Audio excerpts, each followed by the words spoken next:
At 22,000 feet, hovering over the Bismarck Sea in late 1943, Staff Sergeant Michael Russo had just 20 minutes left to live unless he used the ammunition that could get him court-martialed. It was the second day of November, 1943. The B-24 Liberator, call sign Devil's Daughter, sliced through the high-altitude chill. Russo, suspended in the cramped plexiglass globe of the tail turret, watched the sky behind them turn into a terrifying chalkboard. White vapor trails bloomed from the distance, multiplying quickly. 8, then 12, then 20 distinct threads against the deep blue canvas of the Pacific sky. These weren't friendly condensation lines. They were death approaching. The trails spread like fissures across a fragile sheet of ice. He gripped the control handles of his paired M2.50 caliber machine guns, his knuckles white. Through the curved dome, he began counting the rapidly solidifying shapes resolving themselves from the vapor. Mitsubishi S6M0 fighters. Not a handful, but scores. Dozens. The intercom hissed, pulling him back into the immediate danger. The pilot's voice, though artificially steady, betrayed the chilling calculations unfolding in the cockpit. The formation, their crucial shield, had fragmented. Weather reports had promised cover, but the clouds had vanished, leaving them exposed. The promised escort of P-38 Lightnings, fast, powerful fighters, had failed to materialize. Devil's Daughter was stranded, alone, heavy target adrift in a hostile ocean of air. The Zeros began their approach, breaking away from the main cluster in precise, aggressive pairs, initiating their coordinated attack pattern. Russo's eyes flicked downward, settling momentarily on the steel ammunition boxes loaded beside his seat. The belts within held the standard issue loading, 5 armor-piercing projectiles for every single tracer round. That was the mandated, approved ratio provided to every gunner by the Army Air Forces. That was the ratio he was required to use. But 3 nights prior, Michael Russo had made a secret determination, a direct, calculated violation of standing orders. While the ground crew slept soundly, he had meticulously reworked his ammunition supply by hand. He had threaded the belts with a vastly different mix: 2 armor-piercing rounds, 2 high-explosive incendiary rounds, and finally, 1 tracer round. This 2-2-1 composition was strictly banned for use on B-24 Liberators. Why? The incendiary rounds, packed with white phosphorus, produced extreme heat, enough heat to potentially warp the heavy gun barrels beyond use or, far worse, ignite dangerous fuel vapors that often collected in the constricted space of the rear turret. The first Zero banked sharply, initiating its terrifying attack dive, the tropical sunlight flashing dangerously off its wings as it committed. What was about to transpire over the next 40 minutes would challenge every existing rule of aerial combat, later requiring intense scrutiny, detailed documentation, and finally, quiet interment within classified military files. This air battle was statistically improbable, an event so outrageous that official military histories would argue over its precise details for decades. By the middle of autumn in 1943, the lengthy Solomon Islands campaign had devolved into a grinding, brutal test of stamina and materials. The American 5th and 13th Air Forces executed relentless, daily bombing strikes targeting crucial Japanese strongholds at places like Rabaul, Bougainville, and other heavily fortified positions throughout New Britain. The consolidated B-24 Liberator heavy bombers absorbed the majority of these perilous long-distance missions, launching from remote bases in New Guinea and the neighboring Solomon Islands to strike deep into enemy territory defended by some of Japan's most proficient and battle-hardened fighter groups. The B-24D Liberator was designed to transport a 10-man crew and bristled defensively with firepower. It carried 10 total M2 Browning .50 caliber machine guns, positioned strategically in the nose, the dorsal turret situated atop the fuselage, the ventral ball turret, the waist windows, and, crucially, the tail position. Powered by 4 mighty Pratt & Whitney R-1830 twin Wasp engines, each generating 1,200 horsepower, the Liberator could attain a maximum speed of 303 miles per hour and operate at altitudes approaching 28,000 feet. Its impressive operational range, exceeding 2,500 miles, made it the ideal platform for extended range penetration missions deep into Japanese-controlled areas. However, superior range meant nothing if it lacked effective, persistent fighter coverage. The venerable Mitsubishi A6M0 fighter, despite newer designs entering the theater, remained the primary aerial combat vehicle for the Imperial Japanese Navy in late 1943.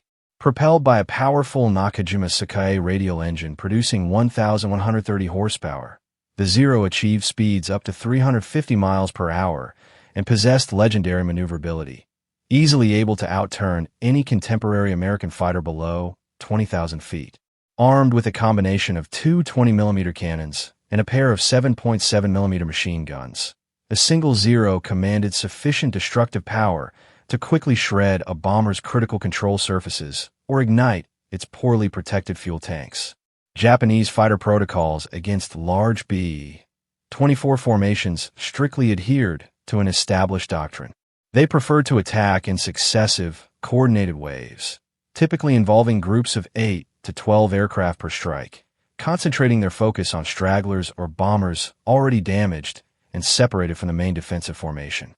They meticulously exploited the Liberator's inherent weak points: the vulnerable region directly beneath the nose, the exposed zones between the coverage arcs of the waist gunners, and those brief, fatal moments when turret gunners were compelled to reload their belts.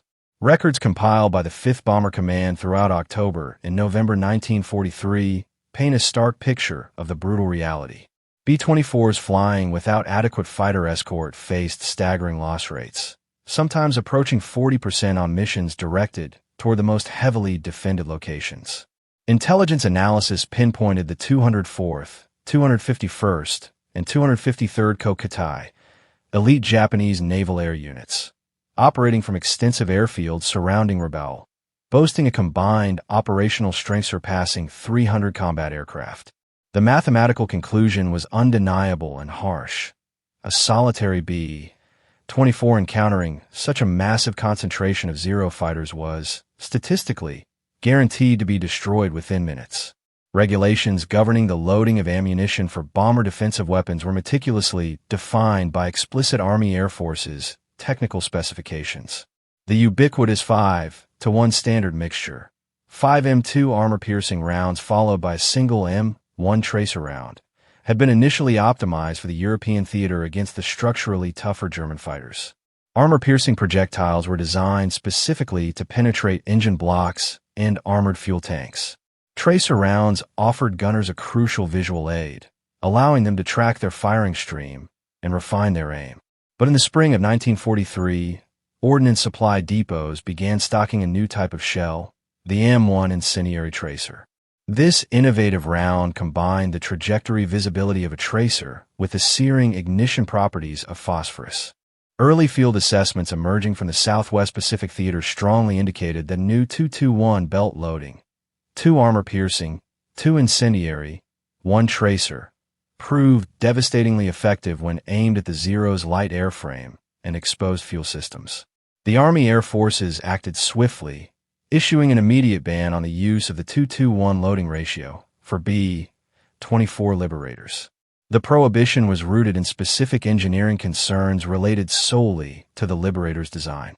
Unlike the sturdier B-17 Flying Fortress, the B-24's defensive turrets were situated in close proximity to main fuel cells and critical hydraulic lines. Sustained firing of the M1 incendiary rounds generated barrel temperatures that easily exceeded 800 degrees Fahrenheit. These extreme temperatures presented multiple hazards. They could potentially ignite trapped fuel vapors, compromise essential hydraulic fluid seals, or, most critically, warp the gun's barrels themselves, leading directly to catastrophic firing jams. Did the gunners know the risks? Technical Order 1943-157, issued on May 15, 1943, stated unequivocally, B-24 aircraft will utilize standard 5:1 ammunition belt loading only. Employing incendiary or incendiary tracer rounds in ratios exceeding 1:6 is expressly forbidden, unless specific written authorization is received from the group ordnance officer. Violation constitutes grounds for court-martial proceedings. Bomber crews were fully aware of the decree. Yet, they also understood a harsh combat reality. Incendiary ammunition was demonstrably lethal against Zeros attacking the vulnerable stern. A single successful incendiary strike could instantly transform the lightweight fighter into a scorching fireball.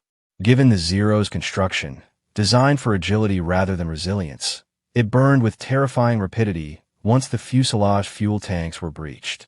For some gunners, the inherent risk of a court-martial seemed a tolerable gamble compared to the near certainty of death if their defensive fire proved inadequate. Japanese fighter leadership in the Southwest Pacific maintained a calculated, dismissive view of the B-24 Liberator's ability to defend itself. Unlike the tightly clustered B-17 formations, which concentrated their combined defensive fire into walls of lethal shrapnel, B-24 groups frequently struggled to maintain tight cohesion, particularly at higher altitudes where the heavy aircraft handled less predictably.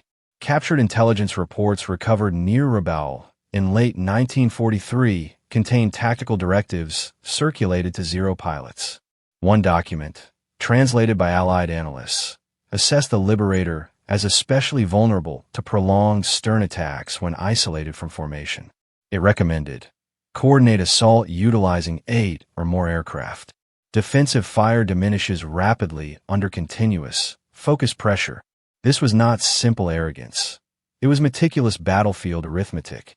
A Zero pilot approaching a B-24 from the tail sector confronted the defensive output of precisely 2.50 caliber machine guns in the tail turret. At an optimal convergence range of 300 yards, these guns deliver a combined rate of fire of approximately 1,600 rounds every minute. But the tail turret's restricted traverse rate limited the gunner's capacity for quick target transition. A well-executed attack by multiple Zeros, approaching sequentially with minimal spacing, could swiftly overwhelm the gunner's capacity to effectively engage every incoming threat. Japanese fighter pilots had a precise term for this tactic: the swarm. 8 to 12 Zeros would initially circle just outside the maximum effective gun range, then commit to near simultaneous attack runs from multiple converging angles. High stern, low stern, and beam attacks, all timed to force the lone gunner into impossible life or death decisions.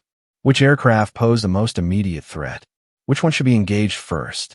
Records from the 43rd Bomb Group throughout October 1943 documented the loss of 15 B-24s to fighter attacks. 11 of these have been separated from the formation. 8 of those 11 showed severe, concentrated damage to the tail sections, confirming the brutal effectiveness of the swarm tactic.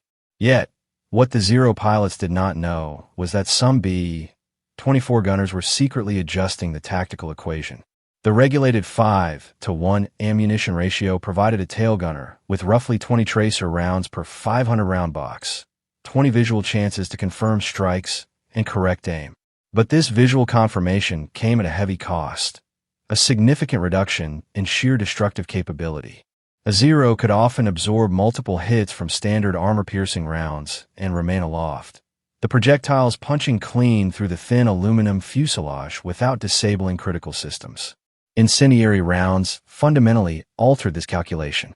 The M1 incendiary tracer contained a powerful phosphorus charge that ignited instantaneously upon impact, reaching thermal outputs of 5,000 degrees Fahrenheit. Against the Zero's exposed fuel infrastructure and fabric-covered control surfaces, a single, precise incendiary hit could prove instantly catastrophic.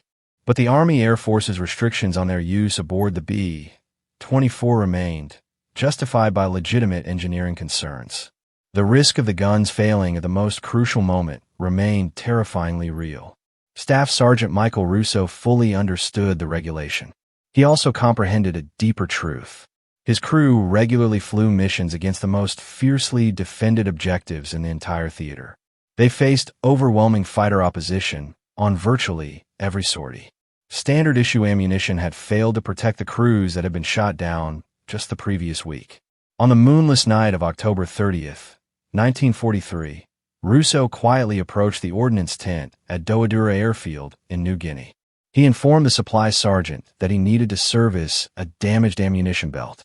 He retrieved 1,000 rounds of M2 armor-piercing, 1,000 rounds of M1 incendiary tracer, and a hand-cranked linking machine. For 3 long hours, working solely by the pale glow of a covered flashlight inside his tent, he meticulously rebuilt his ammunition belts. 2 armor-piercing, 2 incendiary, 1 tracer. He then carefully loaded these unauthorized belts into the ready boxes of Devil's Daughter's tail turret. Before we plunge into the heart of the combat, I would love to hear where you are watching this story from and what you might already know about B-24 tail gunner experiences in the Pacific Theater. Did you ever encounter historical references to forbidden ammunition loads? Leave a comment below. And if you are finding these detailed historical deep dives into World War II aviation compelling, please hit that subscribe button. These complex narratives demand extensive research to ensure historical accuracy, and knowing that you are following along makes the effort worthwhile. The mission briefing for November 2nd designated Japanese shipping in Rabaul Harbor as the target. A grueling 12-hour round trip requiring initial formation assembly over Oro Bay, navigation across the treacherous Solomon Sea, the bomb run itself, and then the long flight back to Doadura. Intelligence estimated light to moderate fighter opposition, perhaps 20 to 30 zeros. The intelligence was wrong by a factor of 4. Devil's Daughter occupied the number 3 slot in the low squadron, a relatively secure position within the overall formation. But at 8:47 hours, only 20 minutes shy of the bombing objective, the formation encountered a turbulent weather front that mission briefings had confidently assured them would not exist. Towering, unstable cumulus clouds forced the lead squadron to climb aggressively. The high squadron immediately banked sharply left, seeking clear air. The low squadron, composed of 6 remaining aircraft including Russo's bomber, continued straight ahead. Within 3 terrifying minutes, Devil's Daughter was truly alone. Russo spotted the signs first.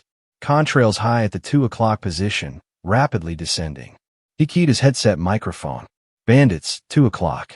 A massive concentration. The pilot's voice crackled back through the oxygen mask. Define massive, Russo. He counted the silhouettes, squinted, and counted again. 50, 60, maybe more, Captain. For the love of God, they're everywhere. The Zeros maintained a tactical orbit at a safe distance, their discipline chillingly evident. No reckless, impulsive solo attacks, no wasted ammunition. They were patiently waiting for the optimal configuration, the perfect setup. The bomber's pilot made a quick, grim calculation. Should they continue toward the target alone, or abort and risk encountering this massive fighter force during a desperate, low-altitude retreat? He chose the former. We are pressing the attack. Gunners, make absolutely every single round count.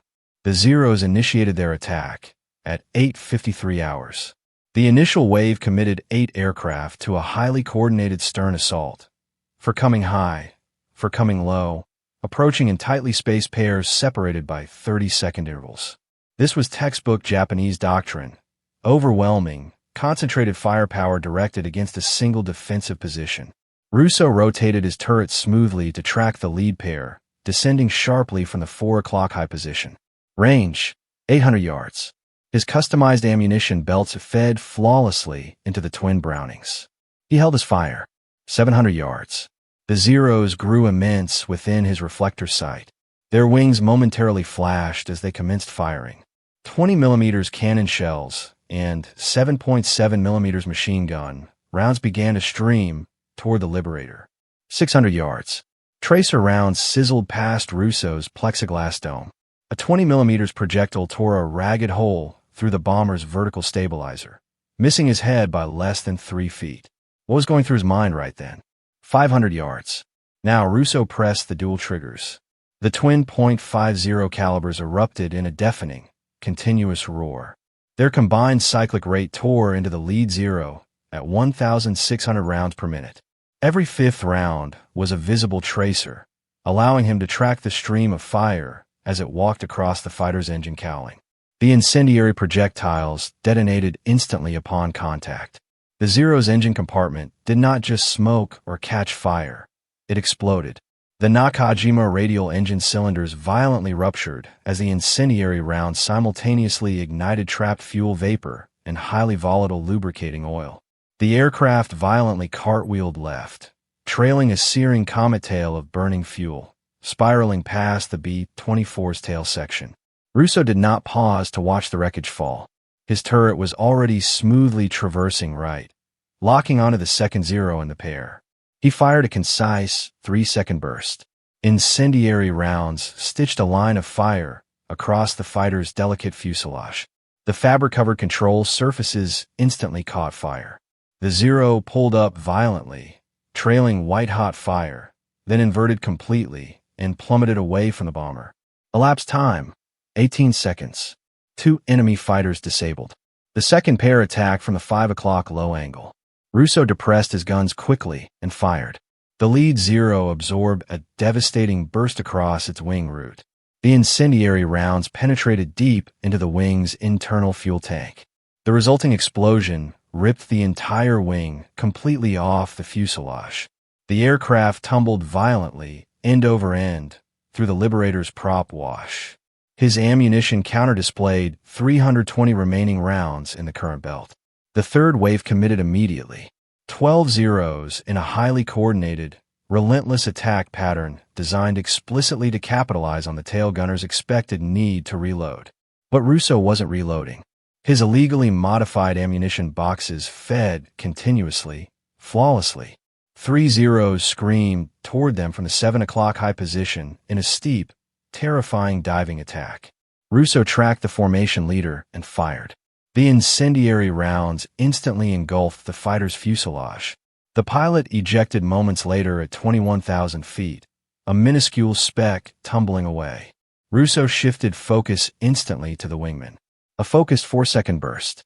The Zero's canopy seemed to explode in a flash of white phosphorus fire.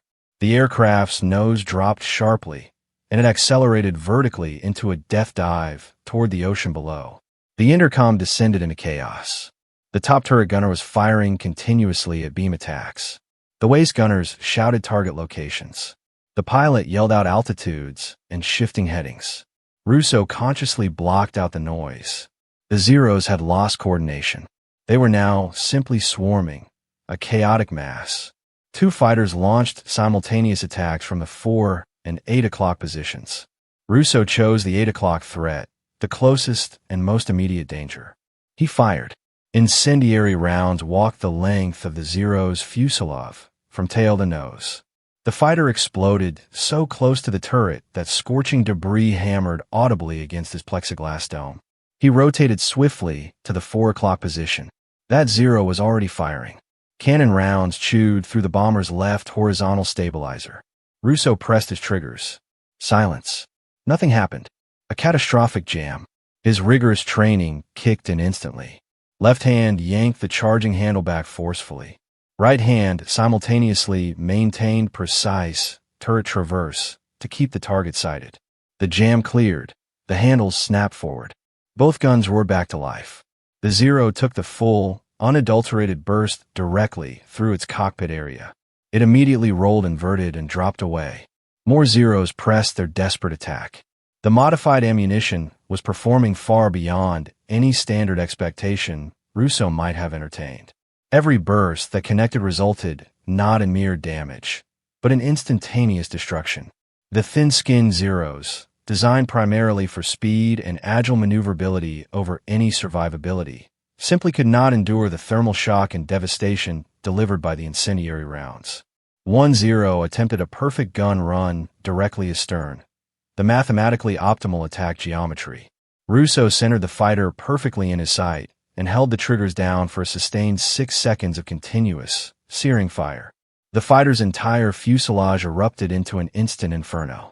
It didn't attempt to pull away or evade. It simply disintegrated. Sections of burning airframe tumbling through the air. His ammunition counter flashed 140 remaining rounds. 3 Zeros remained in attack positions. They circled, hovering momentarily, appearing to evaluate the impossible situation. Then, inexplicably, they broke contact. Russo watched them turn sharply east, heading back toward Rebel. The continuous engagement had lasted 42 minutes. When the adrenaline finally subsided, Russo keyed his intercom. His voice was raw, hoarse from oxygen depletion and the shouting of target calls he couldn't even recall making. Tail turret reporting. I am out of ammunition. Guns are completely toast. The pilot's reply carried an equal measure of profound relief and utter disbelief. How many did you confirm, Mike?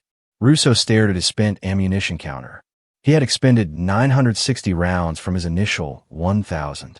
At the modified belt ratio, that represented approximately 40 full engagement sequences.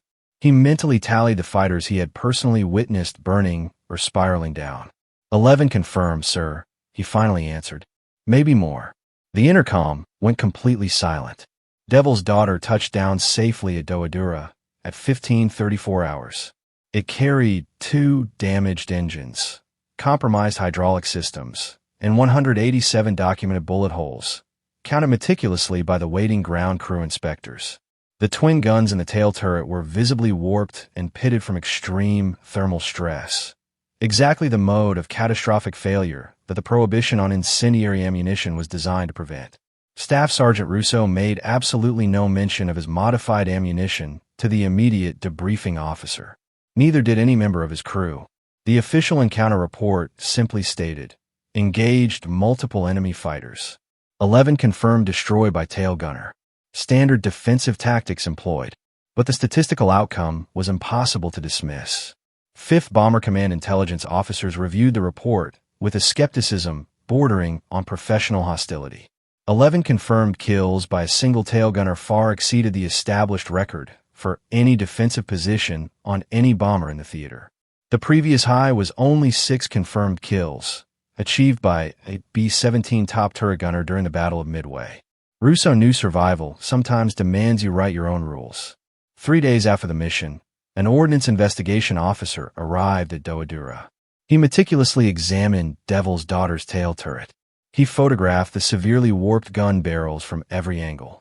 He carefully gathered and counted the spent ammunition belt links scattered across the turret floor. Then he performed the calculation. The 221 belt loading was instantly, conclusively unmistakable.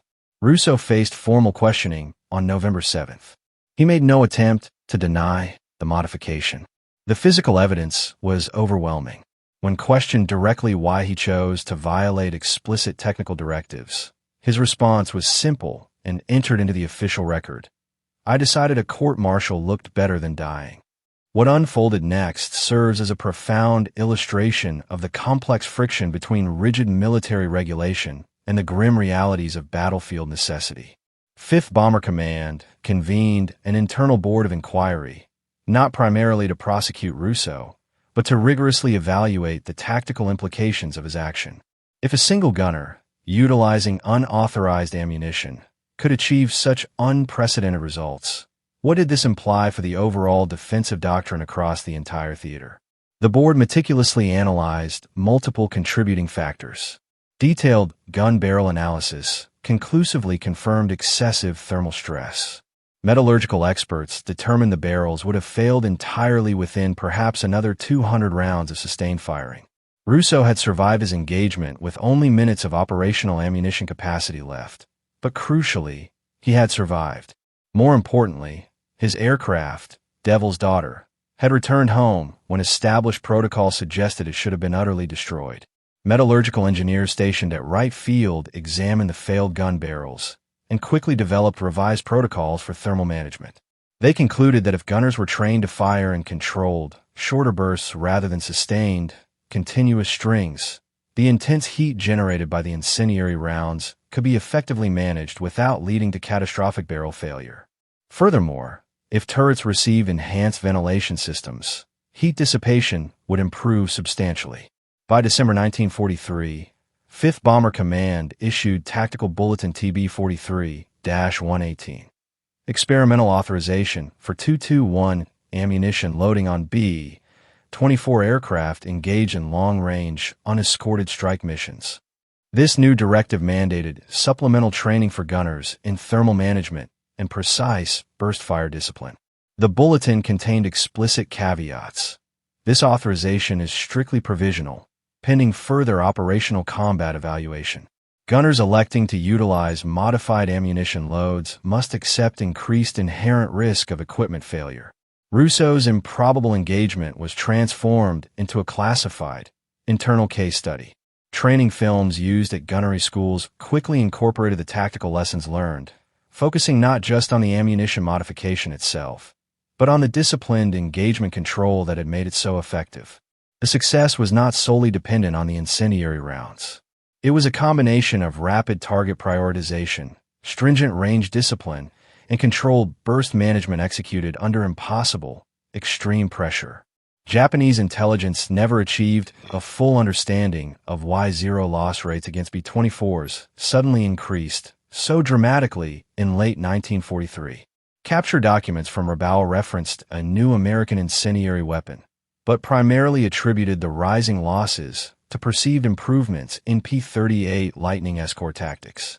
The actual reality was far simpler and intensely personal. Individual gunners, facing the mathematical certainty of death under established doctrine, made calculated decisions to violate regulations in a desperate pursuit of survival. Some failed, their modified ammunition causing critical gun failures at the worst possible moments.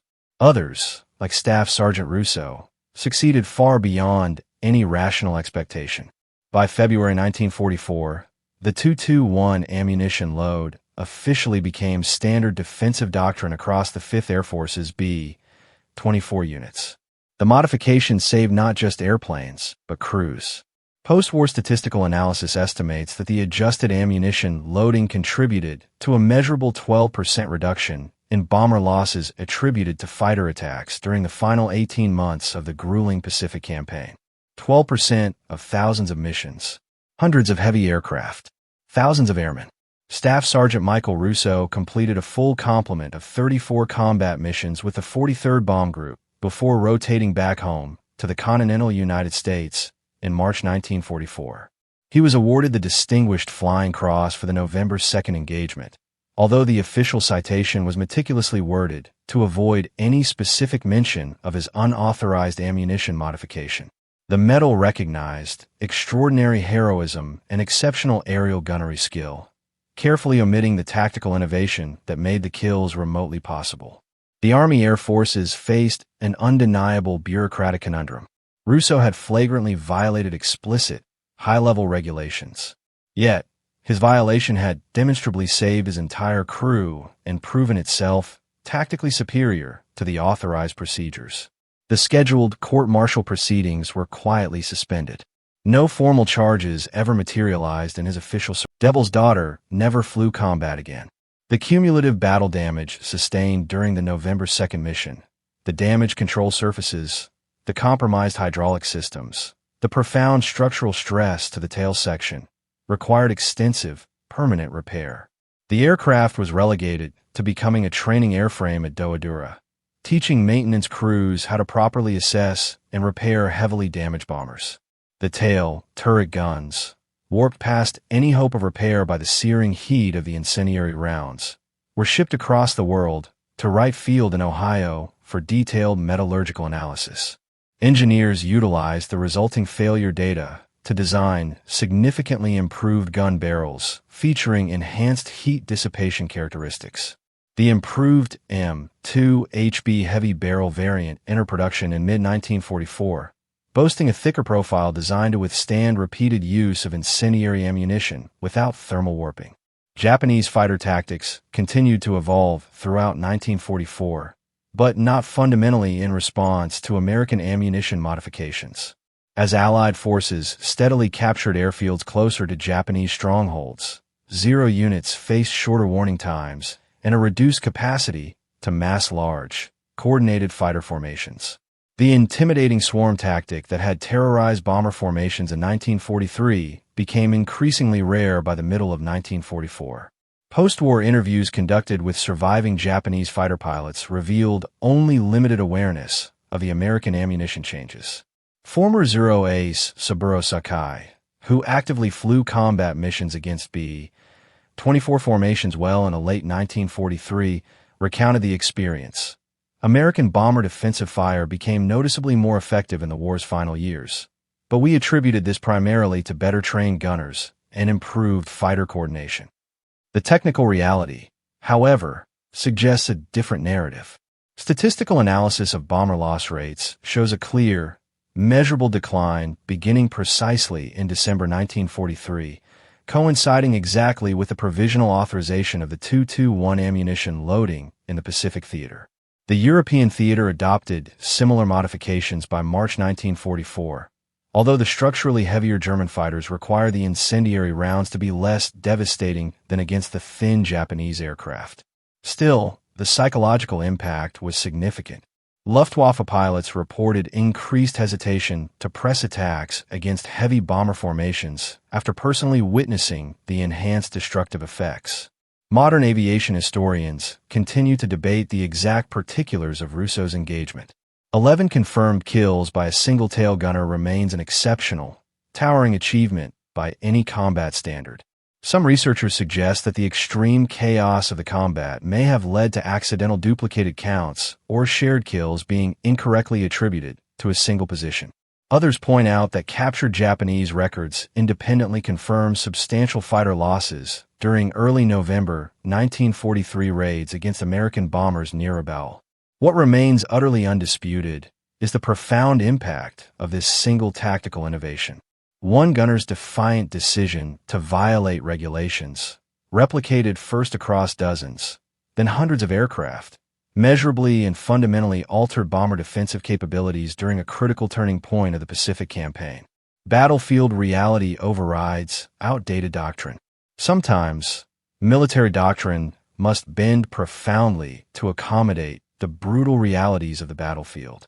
War often demands impossible, split-second choices from ordinary individuals thrust into extraordinary, terrifying circumstances. Regulations are enacted for entirely legitimate reasons. They protect valuable equipment, they preserve resources, and they aim to prevent unnecessary casualties. But regulations fundamentally assume predictable operating conditions. They cannot possibly account for the sudden, swirling chaos of combat at 22,000 feet, with 80 highly aggressive enemy fighters converging upon a single, isolated aircraft. Staff Sergeant Michael Russo faced the same star choice that every tail gunner in the Pacific Theater ultimately confronted: strictly follow orders and accept probable death, or violate those orders and grasp a chance at survival. His decision was not rooted in simple rebellion. It was pure, desperate adaptation, evolution accelerated by intense pressure. The truly remarkable aspect of this story is not merely that he chose to modify his ammunition. It is that the senior military leadership recognized the immense, life-saving value of that modification, despite its unauthorized origin. The Army Air Forces could easily have chosen to prosecute him, rigidly reinforced the existing doctrine, and maintained bureaucratic regulatory authority. Instead, they dispatched investigators, conducted detailed analysis, and ultimately incorporated his radical innovation into standard operating procedure. That institutional humility, that willingness to learn tactical lessons from a subordinate when battlefield results directly contradicted official doctrine, saved countless lives in the months that followed. November 2nd, 1943. A lone B-24 Liberator hanging above the Bismarck Sea. 80 Japanese fighters closing in. One tail gunner armed with unauthorized, forbidden ammunition. 42 minutes of relentless, sustained combat. 11 enemy aircraft confirmed destroyed. The raw numbers narrate a story of exceptional skill. But the deeper, more profound narrative is about personal initiative, calculated, life-altering risk, and the razor-thin demarcation between genuine innovation and outright insubordination. Sometimes, the most important tactical victories are achieved not by meticulously following the established manual, but by clearly recognizing the precise moment when a manual ceases to serve its essential purpose.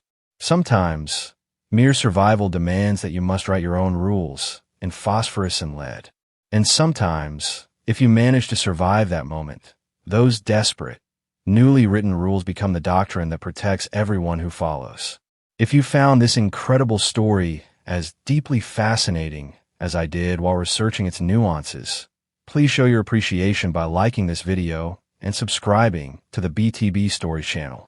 There are dozens more untold, critical stories from World War II that deserve to be pulled from the shadows of history and remembered, and I am committed to bringing you a new one every single week. What forgotten chapter of history should I dedicate the next deep dive to? Let me know your thoughts in the comment section below.